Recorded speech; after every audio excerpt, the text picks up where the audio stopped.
कि कभी सोचा है पूरी दुनिया में बदनाम होने के बाद भी अमेरिका इजराइल का साथ क्यों नहीं छोड़ता।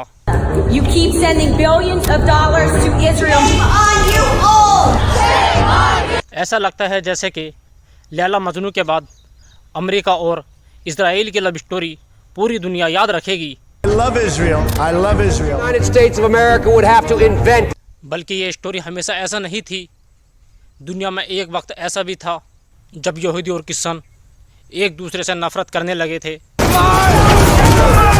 कि ये पूरी कहानी एक ही इंसान के साथ शुरू होती है, हजरत ईसा अलैहिस्सलाम।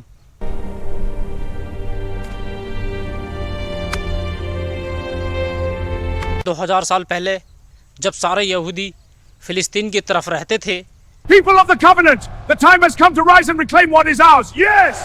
Yes! We are unstoppable! यहाँ यहूदियों के पास कोई ताकत नहीं थी क्योंकि फिलिस्तीन के पास बहुत बड़ी ताकत रोमन एम्पायर का राज चल रहा था। Let the games begin! उन्होंने यहूदियों को बिल्कुल गुलामों की तरह रखा था और इन पर बहुत ज़्यादा जुल्म किया करते थे।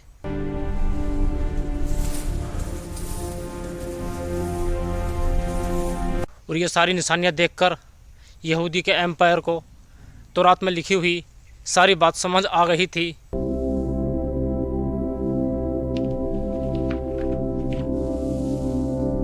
कि अब वक्त आ गया है, तौरात में लिखी हुई सारी बातें पूरी हो चुकी हैं, अब उनको बचाने के लिए उनका मसीहा आने वाला है। Hear now the word of the Lord. Repent, for the kingdom is near. और यहूदियों को ये मालूम था जब उनका मसीहा आएगा तो सबसे पहले उन यहूदियों से हाथ मिलाएगा।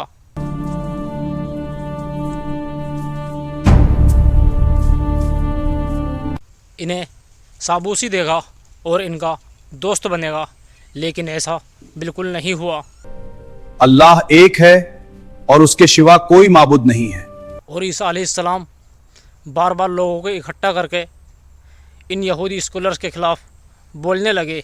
मैं हक और इंसाफ की बात कर रहा हूं, जो गलत है मैं उसको गलत कह रहा हूं और जो सही है मैं उसको सही बता रहा हूं। आप भी सही रास्ते पे आओ। और लोगों को ये समझाने लगे कि आज हमारे रिलीजन को इन यहूदी स्कॉलर्स ने बिगाड़ दिया है।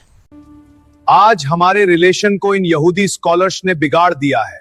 ईसा अलैहिस्सलाम की यह बात सुनकर यहूदी स्कॉलर्स उनसे नफरत करने लगे। हमने जिसे अपना मसीहा समझा, आज वही हमारी मुखालफत कर रहा है। और फिर रोमन एम्पायर के साथ मिलकर ईसा अलैहिस्सलाम को मारने की साजिश करने लगे।